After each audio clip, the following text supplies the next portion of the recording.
The McElroy brothers are not experts, and their advice should never be followed. Travis insists he's a sexpert, but if there's a degree on his wall, I haven't seen it. Also, this show isn't for kids, which I mention only so the babies out there will know how cool they are for listening. What's up, you cool baby? It's familiar, but not too familiar, but not too not familiar. It's a new craze. Hey, good girls, do you wanna just say, hey, I wanna? Just say, hey, I wanna. Hello, everybody, and welcome to My Brother and Me, an advice show for the modern era. I'm your oldest brother, Pupa Justin McElroy.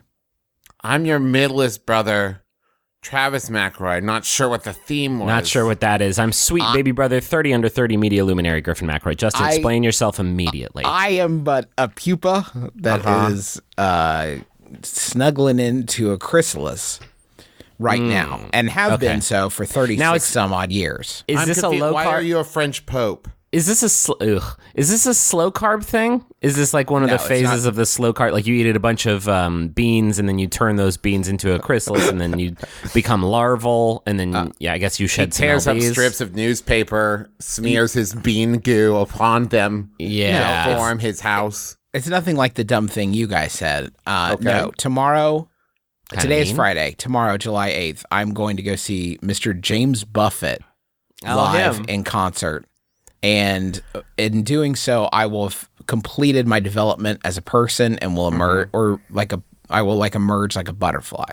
So we're in a bliss delight situation. Yeah, that's what I was just about to say. It sounds like maybe Justin's going to come back, maybe a new character on the next episode of My Brother and Me, which I'm very excited about. Can you tell me how you've been preparing your body? Is there some sort of powder that you apply? I went through every Hawaiian shirt I owned and that all the ones Amazon had to find the perfect one.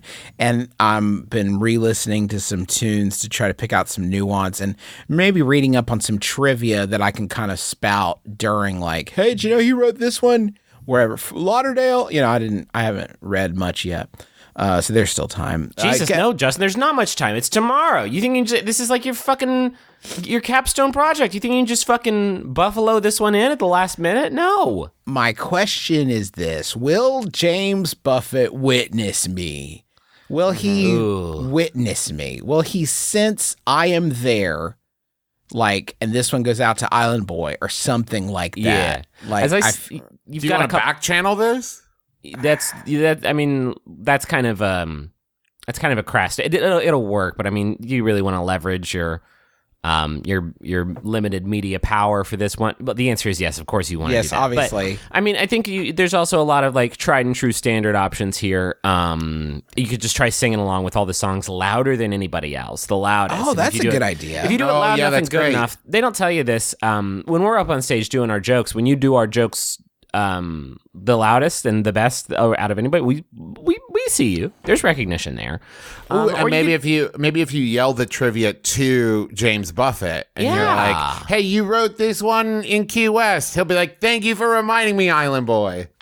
You know how to fly a plane. Yes, I do. Yeah, I do know that. Thank you. Is that Island Boy? I recognize you. Come up here. Now you do one. Island Boy, did you know I was also a restaurateur, right? Yeah, a restaurateur and pilot. Yeah, an author. Now, have you considered, and I hope the answer is no, but I need to know if you've seen all the angles of this thing, rushing the stage and attacking James Buffett. Now, what would that accomplish?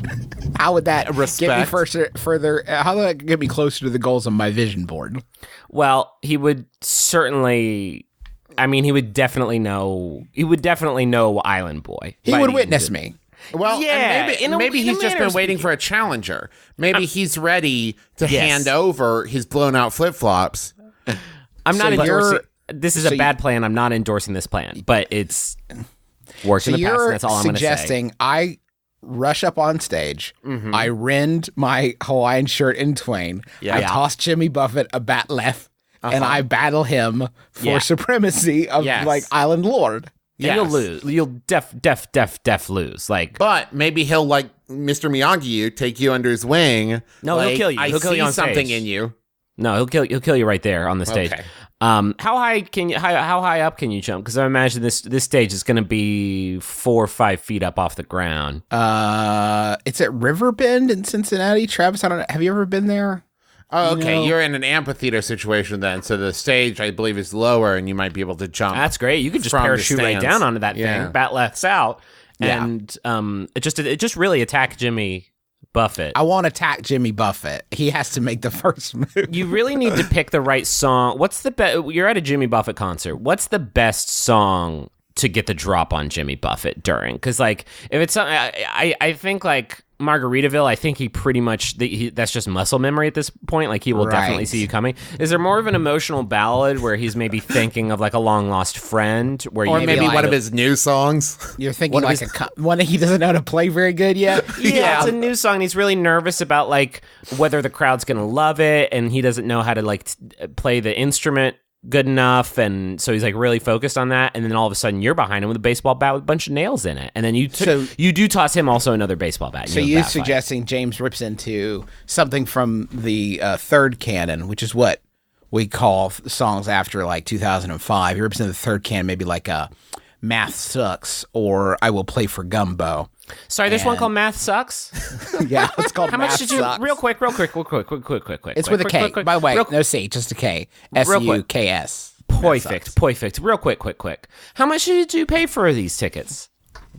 A good amount, like not much. We're on the lawn, so we're just kind of kicking it. All right. That's how it should be. I would be amazed if anybody actually bought like the actual seats. To sit like everyone's just like, oh, there's lawn. I could just sit on grass. Yes, please. That's the vibe right there. Who wants to sit in a chair? That's fine. You know, you could pay for the chair, but you're not going to need it. Once he tears into some of his first canon hits, You'll also be too stoned to sit down. Yeah. You won't remember how to do it. And that's a bad place to be, because that leaves you very few options. So have anyway, you considered if you do powder yourself up just right and you get he witnesses you, however you decide to do it, what you might do? Because you're going with your family, I imagine, right? There's a family experience. What if he wants to kiss and make love to you? Because he like. There's plenty of hours in the day. I'll make him take me to the plane first and let me fly it a little bit. Like, okay, wine me, dine me, Jim. Just so you know, it's real. It's listen, I'll report back next week. I was actually trying to engineer a way that I could record an episode at the concert. I couldn't come up with anything substantial though. You realize how shitty that would be for me and Travis though? Oh, the worst. My idea was like I would barely pay attention to what you guys were saying and just check in every few minutes. Yeah. Like a live correspondent while you guys kind of held down the fort. But I really want to, this isn't about work. And you know what? In a way, it's not even about me. This concert, it's about James and him connecting with his fans. He's getting up in years, and any tour could be the last one before he retires. And I'm sure he's been saying that forever. But I'm just happy to have the opportunity to finally go see Jim live. Please let us know how it goes. Oh, well, here's our first question. Hey, MBMBaM, about 2 months ago, I got pulled over during my driver's test for pulling out in front. You got pulled over during your driver's test? That's a bad beat. That's a bad That's beat. a woof. Ouch. I normally don't drive this poorly, but the cop who was giving the test made me nervous. How do I stay finish why chill? they got pulled over? Everyone's going to be like, what? How do I stay chill next time I take it? Wait a minute. Okay. I think wait. the cop that was giving the test, I think, made them stop the test because they pulled out in front of. Yes. Sorry, okay. Are there places where cops give driving tests? That's a terrifying. Nightmare. That's a fucking nightmare. Are you kidding me? You pulled out in front of traffic during a left turn, I assume not a protected left turn. There's people honking, which is just terrifying. And there's a cop there just going like, nope. The cop like, it looks like you pulled out in front of traffic. Also, is that weed I smell on you from 2 years ago? That's right. Never mind the barking dog in the back. Yeah. That's fucking terrifying. I like, oh man, I don't know that I could recover from this. I don't know how to is packing your bags and moving to a state where you can just like take a test from just like some fucking who usually administers these tests, big fucking old nerd.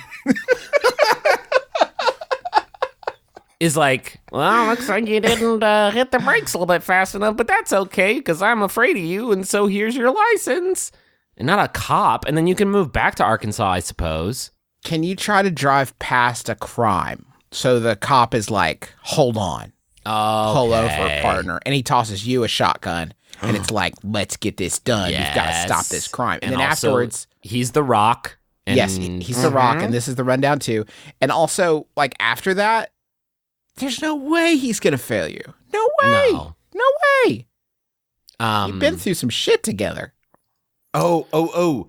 Okay, wait. You gotta marry the two situations. The next time this happens, marry the cop. There. If you pull out in front of traffic, right, you make another infraction, and he's like, "Ooh, that's an infraction." You say, "No, I saw that person in that car was doing something bad. They were going to go murder someone, and I had to stop them." Whoa. So what seemed like an infraction was actually me doing like a citizen's driving maneuver to stop a future crime. It was a citizen's wreck. Yeah. You don't understand. I had to do it. I had listen, I had a fucking premonition, okay? Get off my case. Are you biased against psychics? Here's one you could try. Psych could talk his way out of this, by the way. Psych could do anything. Psych could talk his way out of this. With the help of his best friend, Dule Hill. So could Monk, and also White Collar. Characters welcome. Is there ever a crossover episode between Psych and Monk, and maybe White Collar pops in at the end? Gotta be. Oh, God, I want that so bad now. Please bring it back. Make the Psych movie, bring Monk back. Bring him back. Burn Notice is there. At the end, they try to solve the crime. They're like, we need one more hand. Then Burn Notice shows up. What's up on Burn Notice? Characters welcome. See you guys over on Royal Pains. That's a different. Royal Pains is there. Could you tell, I think the problem that you're having here is the pressure to succeed. You need to find a way to release that. So I would say start going to these driving tests, deciding to fail. And when you get into the car, tell the cop, hey, this is a burner test. I ain't going to pass this one. Hang on. I've already got a second appointment scheduled. Yeah. There's a confidence booster. I'm really going to explore the space out there. And then you pop in your headphones, you play some music, Baby Driver this shit, which I still haven't seen, but I assume this is what happens. Those all seem like good options. I'm glad we could help so much. Or just like when you fuck up, just look at him and go, Poverty's nervic, and go for a high five. And he'll be like, oh, you fucked up, but that's really charming. Okay, you're fine. You're fine. You still failed. I have a Yahoo here. But I like it was sent in by a couple people, Level 9000 Yah, Drew Davenport, and Nick Potter. Thank you both. It's from Yah, Drew Answers user, questions lost in time. Ooh. The question is, true or false? You have fully explored your entire body at least once. Ooh. I will say, can I just say right off the bat? Really think about it. No, I'm just going to say, just format of the question. I'd like a Yahoo answer that's like, listen, you only got 2 answers.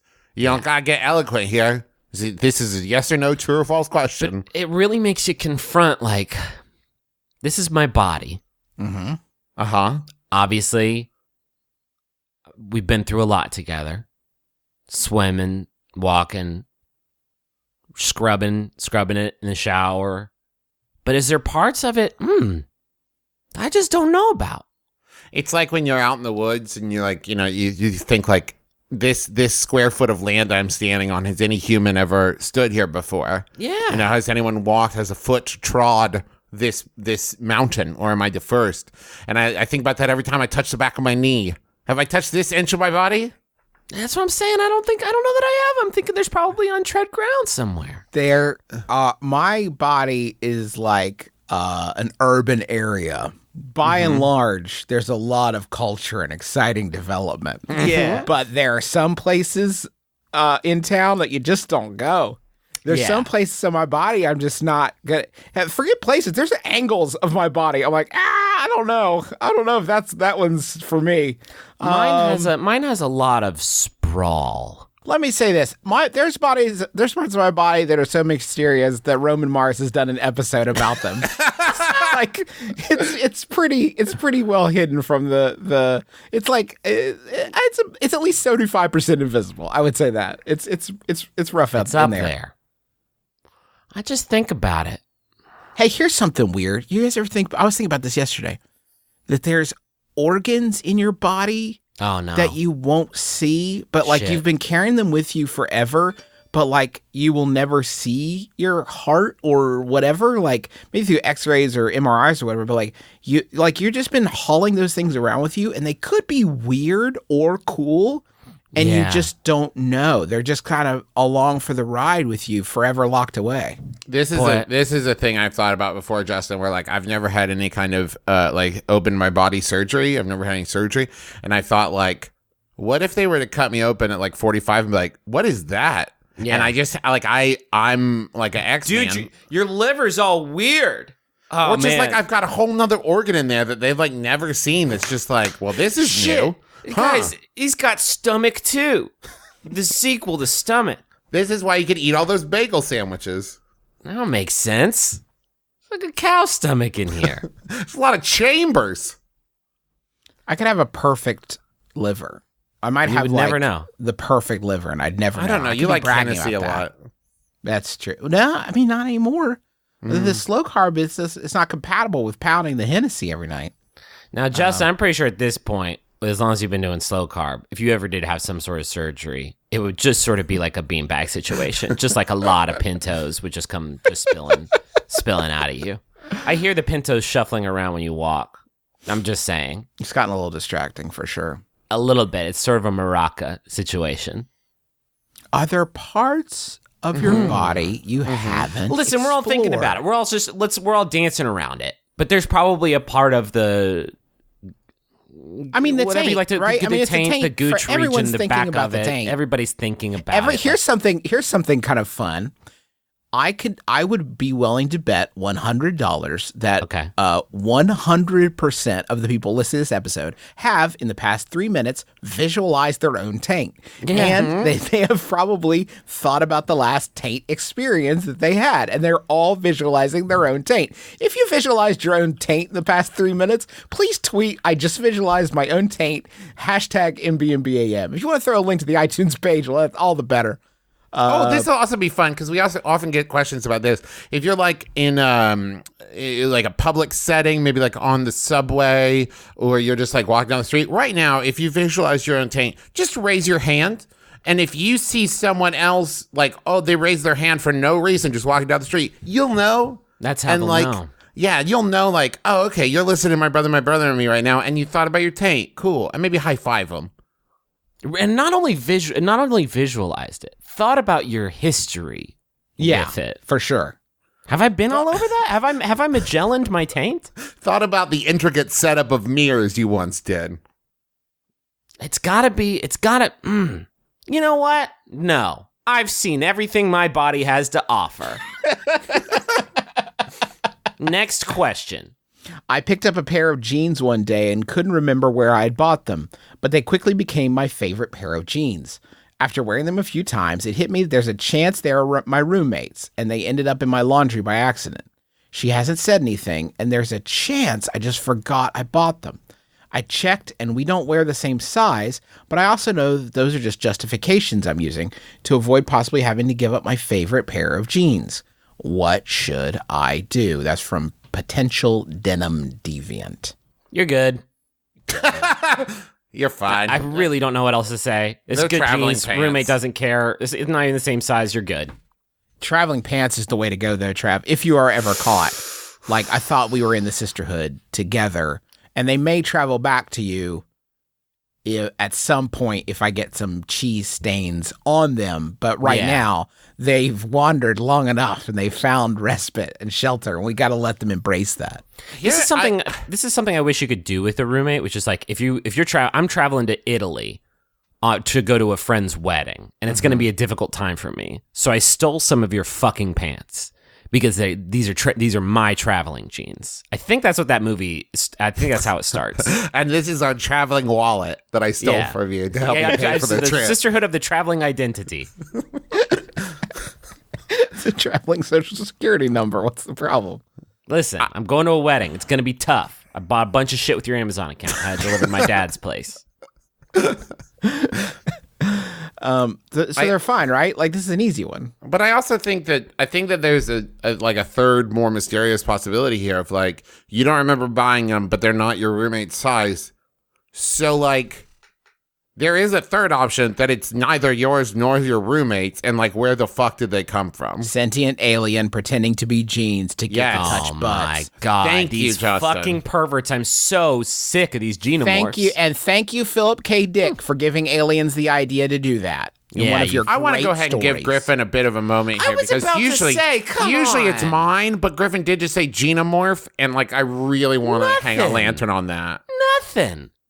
I've been there, Griffin. I know how that feels. I know, Trav, it felt bad. I'm sorry I do that to you so often. You put up pearls before swine so frequently, and it just felt so shitty. Yeah, no, that was xenomorph was great. And don't get me wrong, I'm gonna keep doing it to you, but like Yeah, in this yeah. moment, it just like is weird. No, when you got a rhythm like we have, it's okay if you shit on me from time to time. By the way, Xenomorph is a really great roller derby name if anyone wants to use that and be kind of like alien themed. I mean, I've already TM'd it, so. Oh, well, never mind. How about another question? Yeah. I recently discovered that my brother eats toaster waffles weird. Instead of eating both waffles separately with some kind of spreadable foodstuff or syrup, he immediately takes the waffles after they've popped out from the toaster and eats them without any accompanying butter, jam, marmalade, etc. Furthermore, he holds them together as if they're sandwich slices without any actual filling, taking large bites out of both dry waffles at a time. How do I communicate to him that he's doing this wrong, or is it weird that I find this weird? And that's from Whacked Out by Waffle Weirdness. When y'all started this show, When we started this show, did you think it would turn into a internet forum for us to learn about all of the different types of perverts that there are in the world? Because I didn't think it would be that, but that's certainly where we are. I don't think I'm into this. I've done exactly this. I enjoy, if I'm going to make a toaster waffle, I just want to wrap it in a paper towel and go to town. I don't want a bunch of accoutrement. Here's what it is, Justin. Because I felt this way as well, which is I think the brother in question here has recognized, like, I'm not having a gourmet dinner. I am getting 2 frozen toaster waffles because if I don't eat, I'll die. And this is function more than form. I just need to consume this food as quickly as possible so I can continue on with my day so that I don't get cranky around 11:30. Now, I want to hit you with this, Griffin, because you were sort of turning your nose up at this. Does it change the math at all for you? I don't eat plain waffles. If I'm going to eat a toaster waffle, I like them with some fixins. So right now I've got Spider-Man waffles, and they have blue and red berries in them, and they're shaped like webs. And full of spiders, just like lots of spiders. One bite, spiders in your mouth. It's fantastic. Spider in every bite, guaranteed. Guaranteed. So does that change it for you? If it's like a sweet treat with berries in it to just eat it dry, does that bother you? I wasn't imagining just like a flax fucking plain flavorless waffle. I tell you what freaks me out. It's the combination of no accoutrement, no syrups, no peanut butters or jellies or jams or butters, and also eating them 2 at a time. Like, to quote this amazing turn of phrase from the question, sandwich slices. I just like that doing both to me. Eating it like it's a sandwich with nothing in the middle is ludicrous to me. It's beyond the pale. I cannot forgive it or get over it. What if I told you that this brother Griffin was an EMT who had to get out there and save lives and doesn't have time to put butter on the waffle and syrup and enjoy it like you. They're out there saving lives.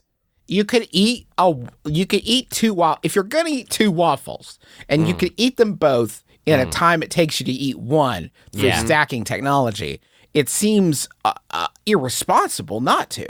Yes. I mean, you're fucking, but now you're on some like bullshit Silicon Valley stuff of just like, you don't got time to eat, you got to program Facebook too, so here's a protein slurry that we can shoot into your mouth with a big gun. Like, no, you got to take time and enjoy your life. You're an EMT, that's fine, get out there and save lives, but save your own life first, because what's life worth living if you don't eat your waffles one at a fucking time with But syrup and stuff? aren't there some days where if a scientist like knocked on your door and said, eat this pill and you won't need to eat for the next 24 hours and you'll get all the nutrients you need and you'll feel totally full and satisfied and you'll like be able to like really focus on getting shit done today? What the fuck? Not every day. Not every day. Eating's the best. Eating's my favorite. I saw that in an episode of Garfield when we went to the future. And everybody was eating food pills. And what was the lesson he learned? What was the lesson he learned? Because I bet he was like, what about my lasagna? That's what he was like. He's like, fuck this. I'm going back to the past. And See? it was the first time that the F word was used on TV. And it was very... Unscripted. It was live. Griffin, you have to remember, and I don't know if you're old enough to remember this. I grew up in a house like where I once watched my dad eat a Pop-Tart with butter on it. Like he put butter on a Pop-Tart. So it's like very hard to sort of trip me out with breakfast methodology. I guess it's just slow down, y'all. You only get one go. Put some syrup on some shit. That's it. That's all I'm gonna say. We get one go. YOLO. Syrup your shit up. What if it was a syrup sandwich? What is that? What have you Like- just said? 2 waffles, syrup in the middle, squish it together, syrup sandwich. It's gonna be a mess, but it's better than nothing. What if you I don't made actually- like I don't actually do that syrup much. infused butter? I don't do that much syrup on my shit anymore, actually. I'm more of a peanut butter and jam kind of man because one time, it was just when we had gotten Cecil, our cat, I put some syrup on a waffle and it slipped off my plate and landed on the cat syrup side down. Sticky kitty. That cat fucking hates my guts still. And it's because of that. And I don't blame him. deserve it. Like, Yeah. I don't blame him. What a shitty day. Waffles are kind of bullshit. The first time the inventor of the waffle, Ed Waffle, invented it, the first time he tried to spread butter on it, he should have gone back to the fucking drawing board and just said like, this didn't work out. I just tried it and like, this Holy didn't shit. work. You guys, are you ready? Are you ready for my new invention that I've just come up with? Waffle iron, smooth on one side for the butter, waffled on the other for the syrup. Oh my God. Shit. Oh my God.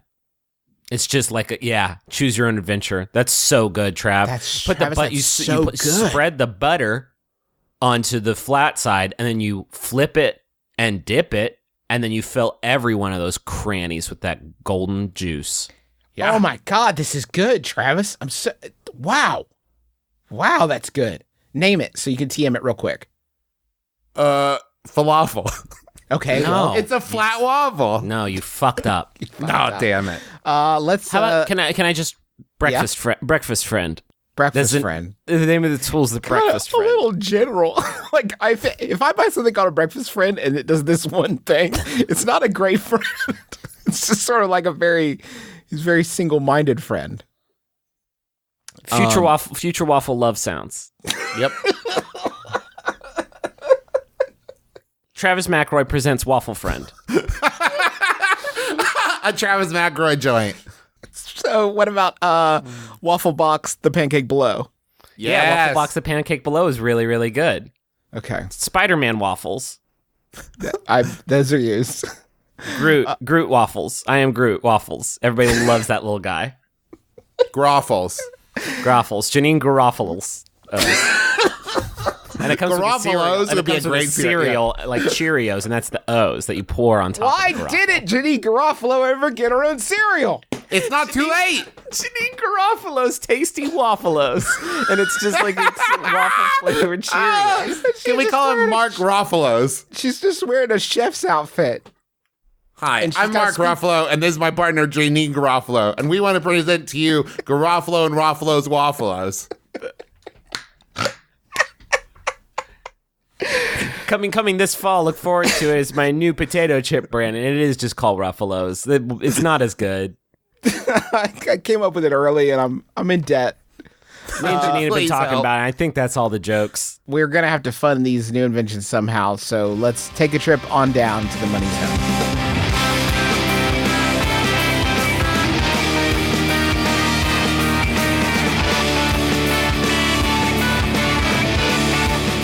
would like to tell y'all about our sponsor this week. One of them, Squarespace. I have on Squarespace right now, I think 4 or 5 different websites I've set up there. It's so easy and convenient. Just started a new project with my friends here in Cincinnati where we're doing like a puzzle bar crawl.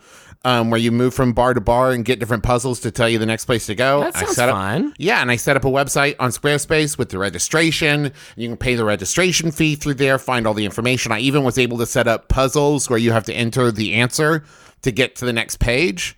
It's really cool, and it's so user-friendly, and their support is amazing. You have 24/7 customer support. There's nothing to install, patch, upgrade ever. It's just amazing, award-winning templates and an all-in-one platform. I highly recommend. You can also get your domains right through Squarespace. So it's an all-in-one experience. And for a free trial and 10% off your first purchase, you can visit squarespace.com/mybrother. That's squarespace.com/mybrother. Go check it out. I'm a huge fan. I also want to say I went to roundzone.com once to try to get a website, gave my computer a big virus.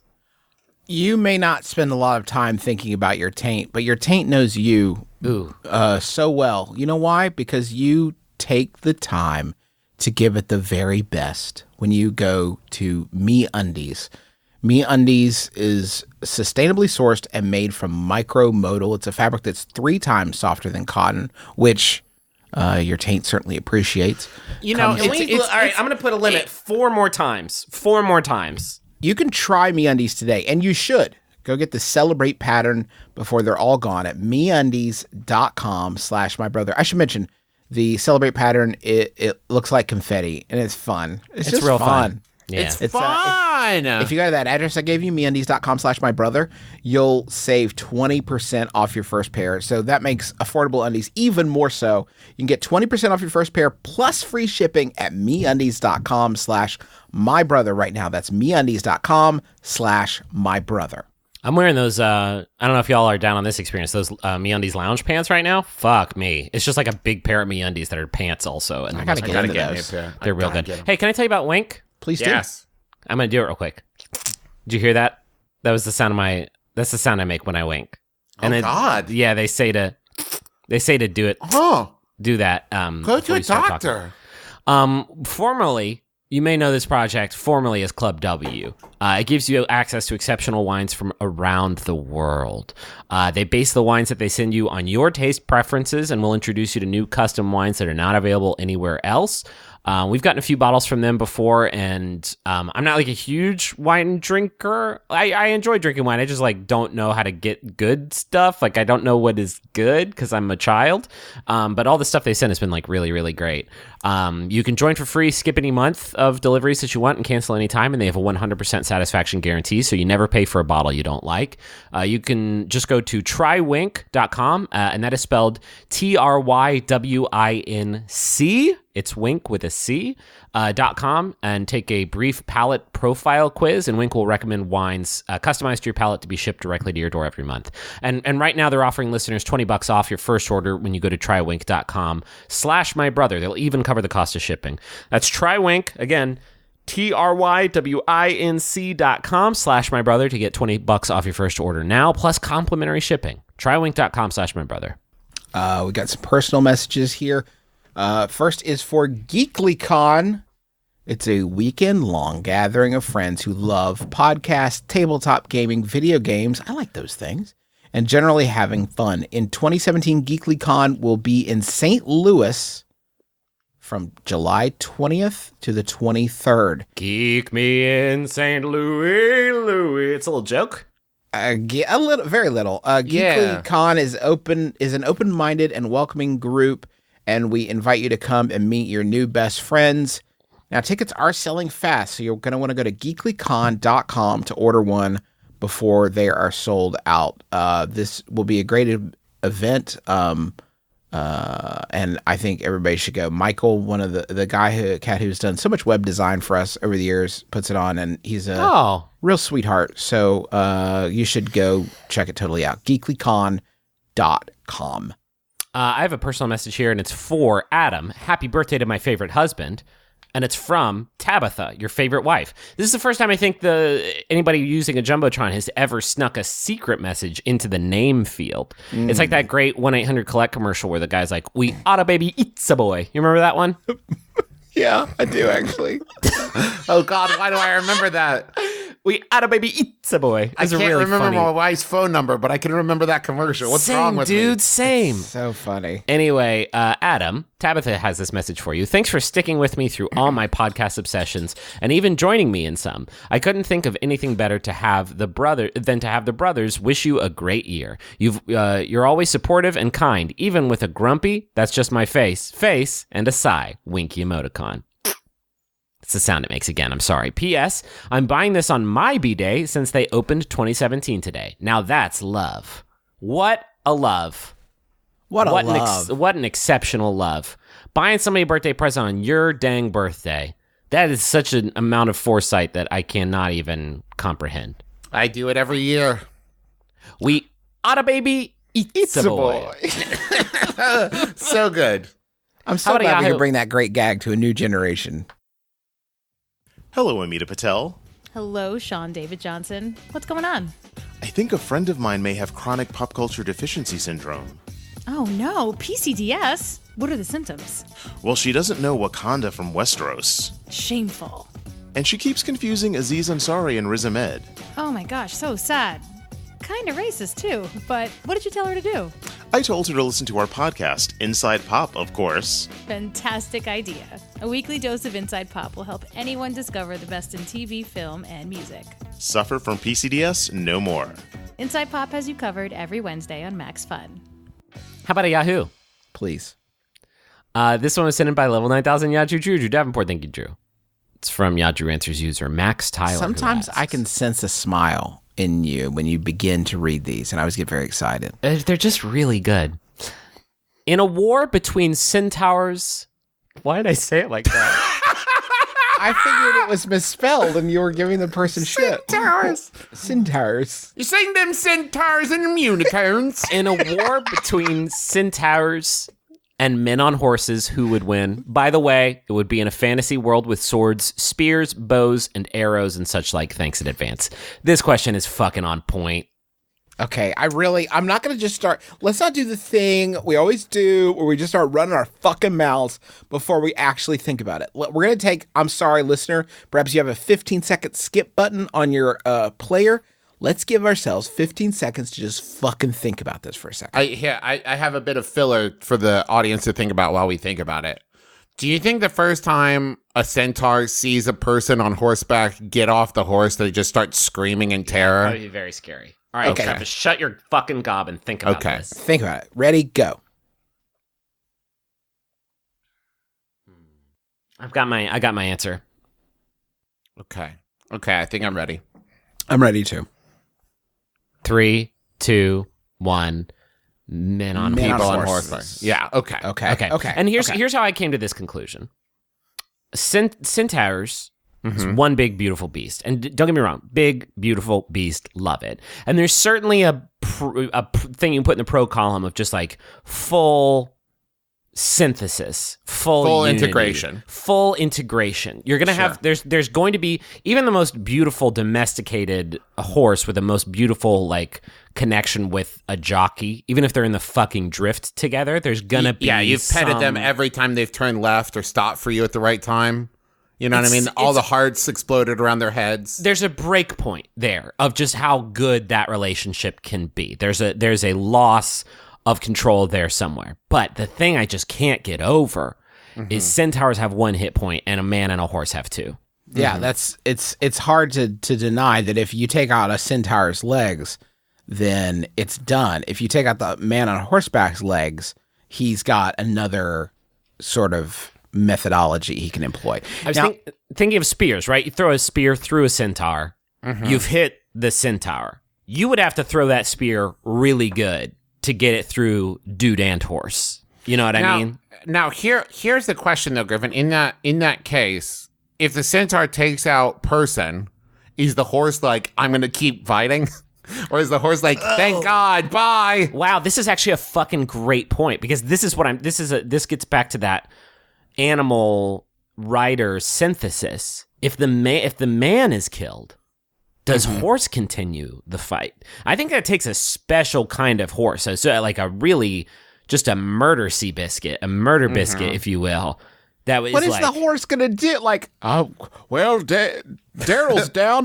I guess I'll go eat all their oats, so they won't have any for later. well, I'm that's gonna what burn their homes. Whoa, horse. what you just said is Fucked racist. up. The centaurs would eat oats. No, actually, it's not, because I eat oats sometimes. Yeah, in the thank oatmeal you. form. Okay, Yeah, I take it everybody back. likes oats, except for me, who only eats beans. Now, if the horse ate all my beans, then we'd have a fucking issue. Yeah, you'd have a real problem. This is a fucking good point. I think this might change the equation a little bit, because if you get a centaur in the horse meat, then I think they might be able to keep going a little bit, right? If you get a man, there's very little meat I have that if attacked with a big spear, I could keep the fire. You know what I mean? But a centaur, there's a lot of extra stuff on there. Shit. Because if you take me out, my horse is done. My horse isn't going to do anything to a centaur. Yeah. And also, you do have to get into the question of where the centaurs keeping their vital organs. Because it I have could, no idea. if it's all in the human section, then you could just keep taking arrows to the horse meat and like brush it off. Your horse takes one arrow, he's going to be like, actually, I thought about it. Fuck all you guys. I'm actually leaving. Goodbye. I'm sorry. I know we're two souls intertwined in the most magical relationship possible, but I actually am going to go ahead and dip because this sucks. This sucks. I'm out of here. Here's a Yahoo Answers user, Robin, whose profile image is just the word Irish. Says, centaurs would win because they can use the bow and arrows better than humans can. That's if there was a real war between centaurs versus human, they would all be dead. Oof. Didn't even think about the fact that centaurs would be better with the bow and arrows. You cannot bring in those facts. We do not know what kind of training anybody has in this. That has to be a zero something. Is there something about the integration of human and horse that makes them inherently better at archery? I'm confused. I know that like lore-wise, centaurs are amazing archers, but I'm talking like we're talking about a real war here. You know what I mean? Not some fantasy war. We're talking about real centaurs, okay? Yeah. I think Like I've changed from my days answer. of old. Okay, wait a minute. We're talking about a war, not a battle, not a skirmish. A war. You cannot look at the Civil War, right? Mm-hmm. Look at how important predicting troop movement was in that war, and it led to several lopsided battles and sort of predicting where the enemy was going to be. I'm sure that's true for any war. I've just read more books about the Civil War. So if you can assume that centaurs are going to be more mobile and going to be able to sort of be in other places faster than the humans, then in terms of troop formation and sort of moving your resources around, the centaurs might actually have an advantage there.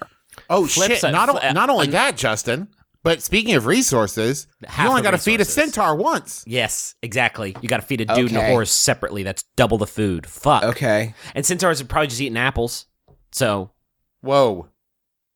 Okay. Whoa. I mean, yeah.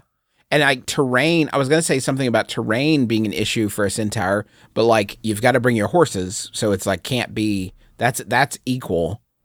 But there is the issue. Now, okay, you do have to imagine, though, that the caloric load of a centaur. It's tremendous. It's tremendous. I mean, it's not going to be 1-to-1, but there are certainly some efficiencies. Strike it from the pro list. It's gone. It's gone. Is there something to be said about the styles of combat that humans beings have that centaurs do not have, right? Centaurs, essentially, it's all cavalry, no infantry. And so, the human beings dismount the horses, and you put those poles to the spikes on the ground, sticking out towards the horses. You could build a centaur barricade pretty well. I feel like. Another thing is that centaurs very little stealth capabilities. I feel like very little guerrilla combat available to them. You go into a woods and they're playing an ambush, and all you hear is clop, clop, clop, clop, clop, clop, clop, clop, clop. You're like, there's fucking centaurs here. Everybody stay frosty. let's just open up the big book that nobody is willing to look at, but I'm going to pull it off the shelf, blow the dust off, and it's a big book labeled espionage. And that's going to be extremely difficult for a human, but feasible. If you got the right costume, you could maybe pull it off.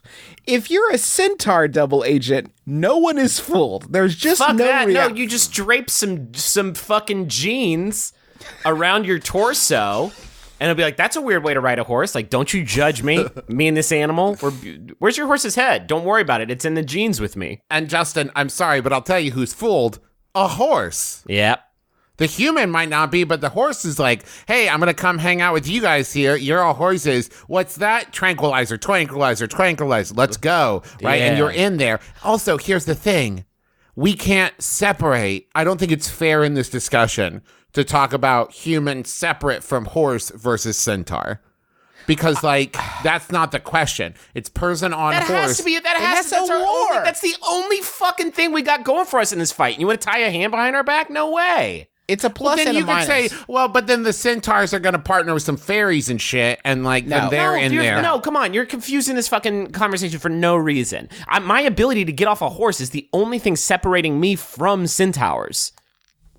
This is And their ability it has to factor in. And their connection, their deep connection, is the advantage over us. It's the one defining factor. Right. Now, I will grant Travis that I think that allowing for humans to like sort of build traps and what have you, That's it. is against the spirit. I think it's against the spirit of the question. I think the assumption has to be anytime these two are fighting, it is definitely Whose man on fucking horse. side are you on in this thing? Because it sounds like you're like anti-human now. I'm just torn about it, Griffin, because the thing is, if they do separate and can separate, it also lends the centaurs an advantage, because if they get the drop on the humans, it could be a massacre. I mean, it could be. I could fuck up a centaur right Hold now. on. I'm this not is afraid. fucked up. This is fucked up. Can we agree? Like, I think what we have to all accept now is the ultimate is a person centaur team up. Whoa, hold on. Right? Whoa, I did not expect this West Side Story This bullshit. is a love story that blossoms. But here. imagine that. Think about riding a horse and being able to like also strategize with them. Oh and like my be like, you go God. left, I'll go right. You pick me back up, and then we're gonna like.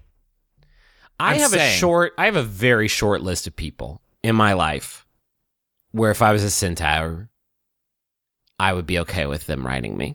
It's a very short. And boys, I don't know if you're on it. It's like really short. Give me a bit more time on this low carb diet. We'll see. It may be a little. It's not bit a more weight thing. It's palatable. not a weight thing. It's not a weight thing. Because Okay. first of all, if I was a centaur, I would have the most beautiful, strong, proud back, and I can carry anybody. Why It's do you not think that your centaur form would be a reflection of your current uber fragile, no hot food allowed human state? I don't see why you're granting yourself No. If I like was a centaur, I'd have a immunity big- to stomach acid all of a Big, sudden. beautiful, proud, strong back. I can carry anybody. It is not a. It has nothing to do with you. It has everything to do with my pride, I guess. You never just Would see you? like Wait, who would you? Well, who's at the top of your list? Who's number one? Yes, yes, yes. I mean, it was in our vows, and you guys were at the wedding, so you know Rachel. I mean, my son, but it's dangerous up there. Big, strong back, and he can't really sit up so good yet. So I'm gonna say eventually. Joe Biden's at the top of mine. Joe Biden's up there for me too. I mean, that goes without saying, just because I think he probably does have some sort of equestrian experience. And he'll call himself Joe Ryden, which is like, oh, Joe. yes, so good. Now, are we assuming that the first time they meet, there is no period in which the centaurs are sort of swept up, or sorry, the humans are sort of swept up in the majesty and beauty of seeing centaurs for real? We're going to lose a lot of humans just from that sort of shock factor. Oh, see, I think the opposite. I think humans, what we know about humans in, now is like the immediate distrust of like, no, we're just going to go ahead and just start the war. I think humans start the war. I think there's centaurs no are like, reality Humans in definitely which start the war, yeah. the humans will be more upset by the sort of like fear of the outsider here than centaurs are going to be about the blasphemy of humans riding horses. That will disgust them. And here's a factor we've never considered in this argument yet. What makes us think this war gets going, this war is popping off, What makes us think that the horses are going to stay on our fucking side? Oh, fuck. You're right. I think that's the deciding factor here. I think maybe they'll stick with us for a while, right? Just because it's what they know. We give them sugar cubes, but after a minute, they see this other way of living, and they're like, "Hey, you know what? You keep me in a big jail and feed me sugar cubes only. Bye." If that happens, we're fucked. Like, if that happens, we're done. Like, we're done. And the only way to like get a grasp on that situation is to tighten the grip. And I'm fucking uncomfortable with that. Like, I don't want to win like that. No, Griffin. I think we need to build more trust with our horses now. Now. We've got to promise them. We've got to promise them liberty. We've got to promise them freedom if they help us win this war. Well, this is why. Is this like the beginning of a Planet of the Apes movie where like us working with horses is what leads to centaurs, and then we have to fight our own? Like that's the future. The centaurs. Okay, Travis, are you suggesting? And I think you are, and I'm just going to pretend you are. If you aren't, are you suggesting that over like this war takes quite a while, and in an underground bunker, hidden from the eyes of centaur and more faithful humans alike, scientists decide that the only recourse is to breed our own race of centaurs in the exact way that you think that would happen. Yes, and then we send them back to start to like fight the war for us at the beginning. Boys, this is like a Terminator situation. Boys, I'm thinking about those early centaurs. There's gonna be some whoopsies in there, huh? Oh, wait a minute. It's just a fucking horse body, 4 hooves, and then just like at the armpits, it starts right at the end of the top hooves, and the dude's arms and head just hanging down like, oh yes, oats me, dog. Can you imagine a centaur with horse body, horse neck, human head? No torso, just human head on horse neck. Imagine horse body, no neck or head, but then the human torso and arms and human head are coming out of the side of the horse body. He's just always stunting off the side. This is true. Centaurs are always seen with like upright, spine from where the neck would be. What if it's just straight out continuation, just flat looking downward? Travis, I'm going to go with your plan. We send the centaurs back in time to begin the war, but we send them back too far. And what do? They continue to breed. And then what do we find out? That's right. The centaurs that we're fighting in present day are the descendants of the centaurs that we ourselves invented and sent back in time. It was our own hubris. Someone needs to stop us. We need to stop making mix-ups in God's Chipotle and just kind of accept what we have on Earth. Stop throwing the beans and rice around in the good Lord's Chipotle and just kind of be satisfied with what we get. Appreciate every day. Every day is a gift. That's why it's called the present. Maybe the centaurs deserve to win. I think the centaurs deserve to win. I think it's time to give someone else a shot. Give someone else a chance. Good news, we've already screwed this pooch. I think it's time to give somebody else a chance at running things. I'm talking about these centaurs. I cannot stop thinking about a side saddle centaur. That is the most grisly life I could ever envision. Horse head, human body. Yeah, I mean, good. Yeah, it's good. It's good. Yeah, you never really think about that. That like the perfect blend probably took quite a few generations of experimentation. Well, folks, that's gonna do it. That's gonna do it for us. Oh shit, that was like 25 minutes of horse talk. Daisy. That's our whole episode.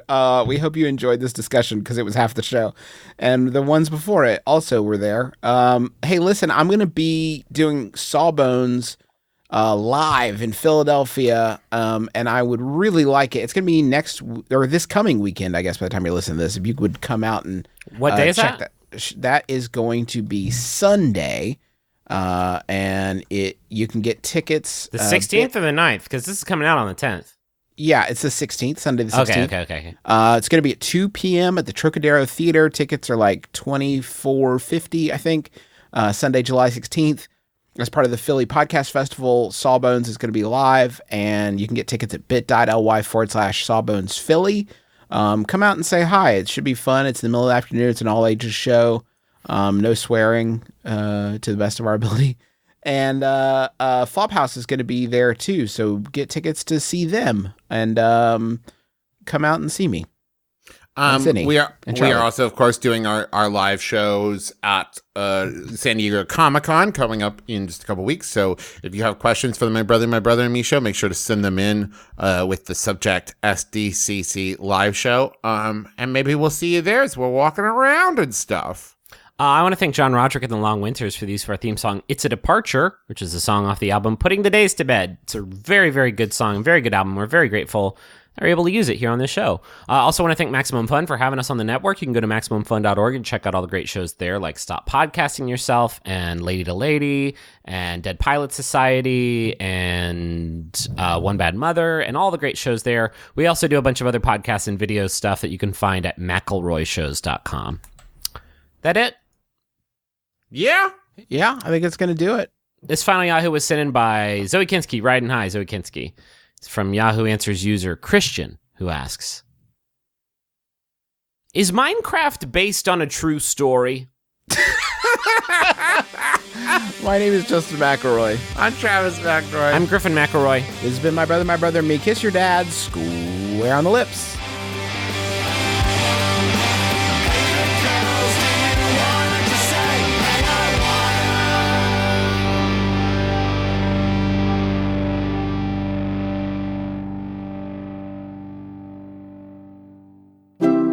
MaximumFun.org. Comedy and culture. Artist owned. Listener supported.